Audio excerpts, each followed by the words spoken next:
everyone. The cartilaginous joint, which will be covered here in learning outcome number 3, is the second type of joint that we will cover based on structure.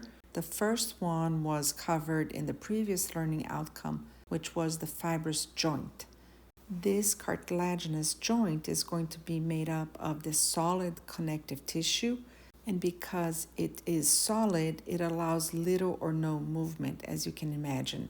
Therefore, it can also be classified as either an amphiarthrosis or a synarthrosis. Due to the fact that there is little or no movement between the bones, this means that these articulating bones, they will be tightly connected either by a hyaline cartilage or by a fibrocartilage.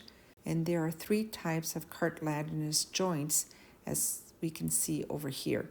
The first one is a synchondrosis, then we go to a symphysis, and last we have the epiphyseal cartilage, which we will cover in the next few slides.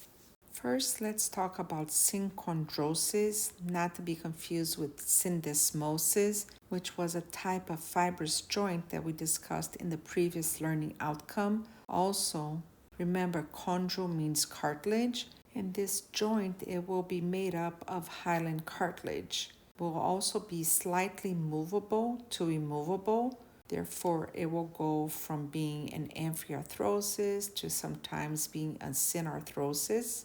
And an example of a synchondrosis will be the articulation between the first rib and the manubrium of the sternum, as we can see right over here. All other ribs, they do have a synovial joint, which will be the type of joint that we're covering in the next learning outcome. The second type of cartilaginous joint is what we call a symphysis. If it's plural, it's with an E. If it's singular, it's with an I. And it's mainly going to be made up of fibrocartilage. We have 3 main examples. First, you can see right over here in the image of the pelvic girdle. You will notice how the 2 pelvic girdles are going to be united in the midline by this flat disc made up of fibrocartilage. And this fibrocartilage at this joint will be called a pubic symphysis, as it will unite the 2 pubis of the coxal bone right in the midline. The second example is the articulation between the manubrium and the body of the sternum, as we can see right over here on this image. And the third one will form what we call the intervertebral discs between the vertebrae, as we can see right over here. It is safe to say that all symphysis will occur in the midline of the body, as we can see on these examples. So the pubic symphysis is right in the midline. The sternum is right in the midline. And also the intervertebral discs that belong between the vertebrae is going to be in the midline, located posteriorly.